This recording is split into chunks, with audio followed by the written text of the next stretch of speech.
If you're sensing a theme here, there is in fact a theme, and the theme is panic, fear, and it's real.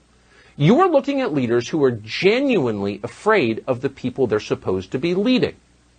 Here's the really interesting thing. They seem much more afraid now that Donald Trump has left office.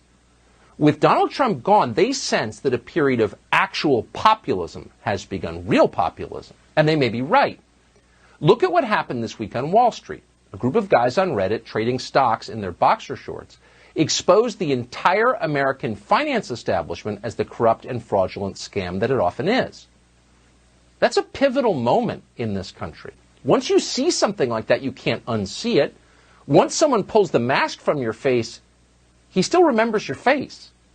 People's attitudes about our economy will change forever because of what happened this week. It's a big deal.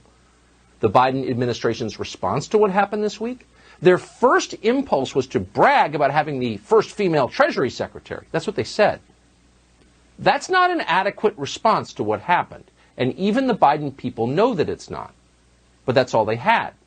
The truth is, our leaders don't have answers. They don't even have explanations for what's going on. Worse than that, they themselves are deeply implicated in the systemic problems, in some cases the crimes that are dragging the country down. They know all this. They know their guilt. Here's the thing. They know that you know it too. And that's why they're afraid. They know why populism is rising, and it is. So this really is the time to make a decision about how to respond to it.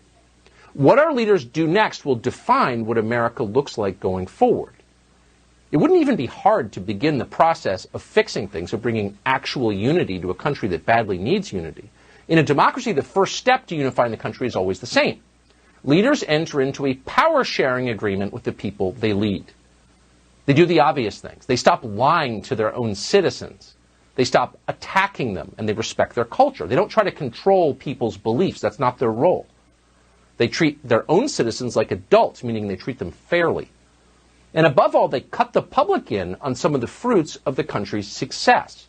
If all the benefits of our economy seem to be accruing to a small number of people, that's a problem, and they try hard to fix it. Wise leaders know that unequal countries are volatile countries. They know that caste systems are not compatible with democracies.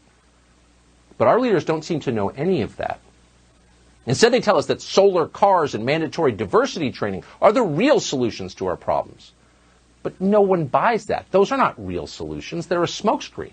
They're a diversion tactic. Populism starts when people start to figure that out, and they have. And that's why everything suddenly feels so unstable right now, because once again, real populism is brewing. In the face of all of that, the people in charge are doing the single stupidest, most counterproductive thing that any leader could do in the face of a populist movement.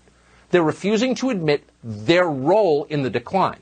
They're refusing to admit their failures, and instead, they are blaming the people they have failed. They're literally declaring war on their own population. How's that going to end?